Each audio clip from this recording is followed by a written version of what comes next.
যেমন বাপ তেমন বেটা, যেমন মা তেমন মেয়ে, যেমন ঠাকুর তেমন তার নৈবেদ্য। তো আজকের ক্লাসে এই কথাগুলিকে কিভাবে ইংরেজিতে বলতে হয় সেটা তোমাদের শিখিয়ে দিব। আরও কিছু মজার সেন্টেন্স রয়েছে অন্যান্য ক্লাসের মতো। তো মনোযোগ সহকারে ক্লাসটি দেখার চেষ্টা করবে, যাতে করে সেন্টেন্স স্ট্রাকচারসগুলি শিখে নিয়ে তোমরা নিজেরাই প্রচুর সেন্টেন্স তৈরি করতে পারো। তো প্রথম যেই সেন্টেন্সগুলির কথা আমি বললাম, যে যেমন বাপ তেমন বেটা, মানে বাপের যেরকম গুণাবলী সেরকম বেটার মধ্যেও, যে যেমন মা তার তেমন মেয়ে। তো খুব কমন এই কথাগুলি আমরা আমাদের সমাজে শুনে থাকি। তো এই সেন্টেন্সগুলির ইংরেজি কি হবে? যেমন বাপ তেমন বেটা, এই সেন্টেন্সটাকে আমরা বলবো like father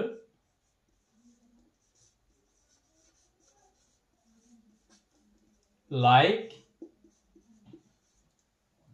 son, like father like son, অর্থাৎ যেমন বাবা তেমন ছেলে।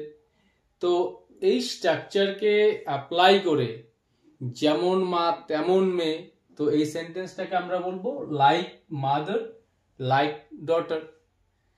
তো যেমন ভাই তেমন বোন, তো like brother like sister.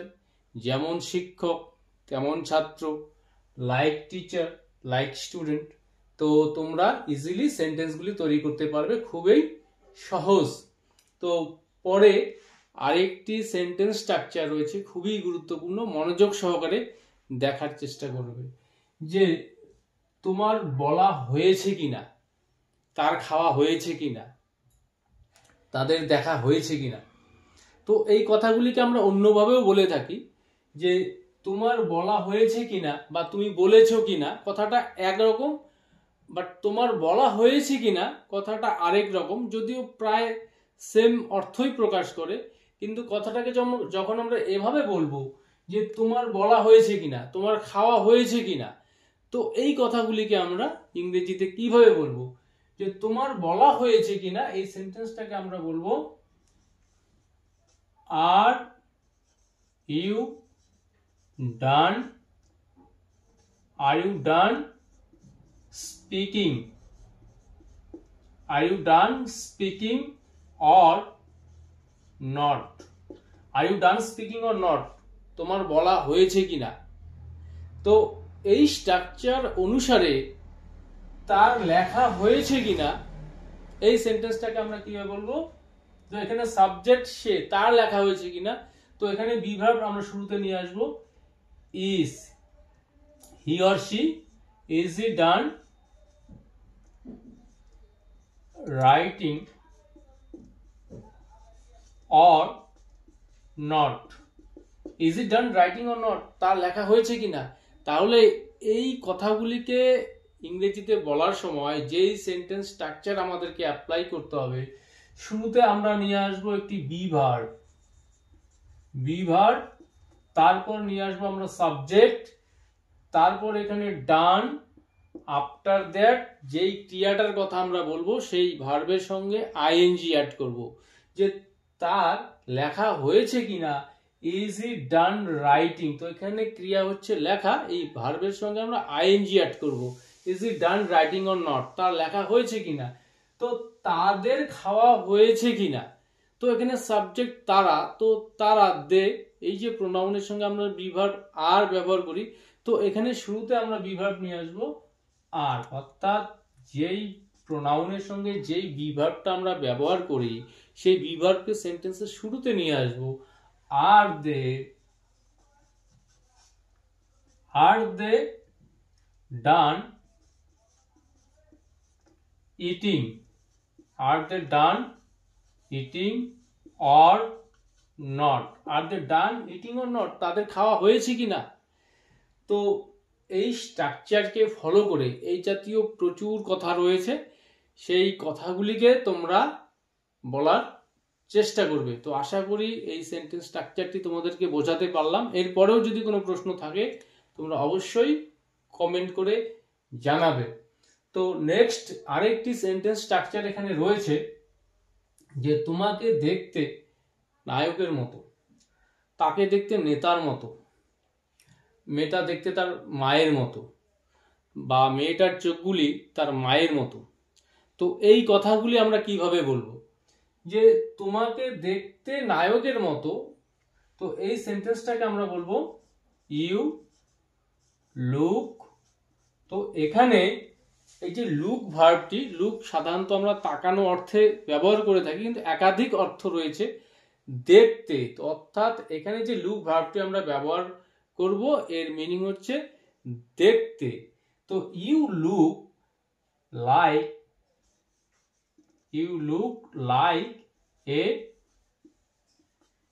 Hero, তোমাকে দেখতে নায়কের মতো। তো এই সেন্টেন্সগুলি সব প্রেজেন্ট ইনডিফিনিট টেন্সে রয়েছে। তো প্রেজেন্ট ইনডিফিনিট টেন্সের গঠন অনুসারে আমরা এই সেন্টেন্সগুলি গঠন করব প্রয়োজন। তাকে দেখতে নেতার মতো, এখানে সাবজেক্ট সে, তো হি, তো এখানে ভার্বের সঙ্গে আমরা এস অ্যাড করব, যেহেতু subject third person singular number. He looks like a leader, তাকে দেখতে নেতার মতো, মানে তার পোশাক পরিচ্ছদ, কথাবার্তা, চালচলন সমস্ত কিছু দেখতে নেতা টাইপের, নেতার মতো। তো পরের সেন্টেন্সটি, মেয়েটি দেখতে কি নায়িকার মতো, মানে মেয়েটা কি দেখতে নায়িকার মতো। তো এটা ইন্টারোগেটিভ সেন্টেন্স। তো ইন্টারোগেটিভ সেন্টেন্সের যে গঠন প্রেজেন্ট ইনডিফিনিট টেন্সে, সেই গঠন অনুসারে আমরা সেন্টেন্সটি তৈরি করব, এই ভার্বটিকে ইউজ করব লুক। তো মেয়েটি দেখতে কি নায়িকার মতো, এই সেন্টেন্সটাকে আমরা বলবো does the girl look like A heroine. Does the girl look like A heroine, মেয়েটা দেখতে কি নায়িকার মতো। তো পরের সেন্টেন্সটি, তাকে দেখতে জোকারের মতো লাগছে। তো এই যে কথাটি প্রেজেন্ট কন্টিনিউয়াস টেন্সের মধ্যে রয়েছে, তো তাকে দেখতে জোকারের মতো লাগছে মানে অ্যাট প্রেজেন্ট। তো এই সেন্টেন্সটাকে আমরা কিভাবে বলবো? হি ইজ, এখানে যে লুক ভার্ব রয়েছে তার সঙ্গে আমরা আইএনজি অ্যাড করব। He is looking like a Joker. Is looking like a Joker, তাকে দেখতে জোকারের মতো লাগছে। তুমি এই ড্রেসটা পরেছো, তোমাকে জোকারের মতো লাগছে। তো এই স্ট্রাকচার অনুসারে, মানে এই ভার্বটাকে ব্যবহার করে আমরা সেন্টেন্সগুলি বলতে পারবো। তো এরপর আরেকটি সেন্টেন্স রয়েছে, যে ছেলেটি দেখতে তার বাপের মতো। তো এই সেন্টেন্সটি তৈরি করতে এই লুক ভার্বটি সাধারণত ব্যবহার করা হয় না। এক্ষেত্রে রিজেম্বল ভার্বটিকে ব্যবহার করে সেন্টেন্সটি তৈরি করা হয়, যে ছেলেটি দেখতে বাপের মতো, অর্থাৎ তার বাপের যে চেহারা ছবি যেরকম দেখতে ঠিক সেরকম। তো দ্য বয়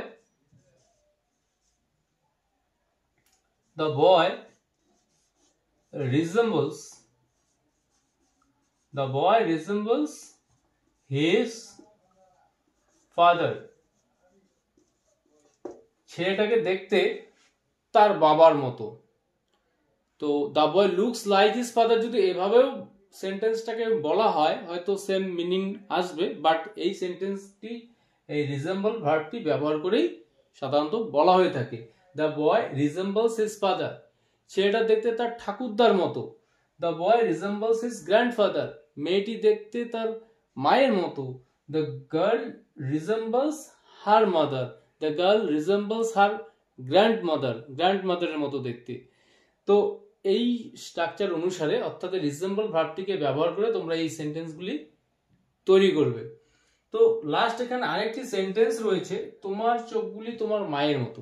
তো আমরা বিভিন্ন সময় বলতে শুনি কাউকে যে তোমার চোখগুলি তোমার মায়ের মতো, নাকটা ঠিক বাপের মতো।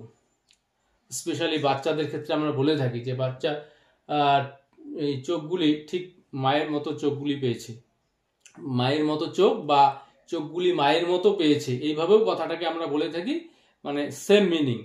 তো তোমার চোখগুলি তোমার মায়ের মতো, এই সেন্টেন্সটাকে আমরা বলবো you have your mother's eyes. You have your mother's eyes, অর্থাৎ তোমার চোখগুলি তোমার মায়ের মতো, বা তুমি মায়ের মতো চোখ পেয়েছো। বাচ্চাটি তার বাবার মতো চোখগুলি পেয়েছে, সেক্ষেত্রে the child has his father's eyes, অর্থাৎ ছেলেটির চোখগুলি তার বাবার মতো বা বাবার মতো পেয়েছে। তো আজকের এই ক্লাসে এই যে দৈনন্দিন ব্যবহৃত সেন্টেন্সগুলি বাংলা থেকে ইংরেজিতে ট্রান্সলেট করে দেখালাম, তো এর যে স্ট্রাকচারগুলি আশা করি বুঝতে তোমাদের কোনো প্রকার অসুবিধা হয়নি। এরপরে কোনো প্রশ্ন থাকলে তোমরা অবশ্যই কমেন্ট করে জানাবে। আর ক্লাসটি যদি ভালো লেগে থাকে অবশ্যই একটি লাইক, কমেন্ট বা ভিডিওটি শেয়ার করতে ভুলবে না।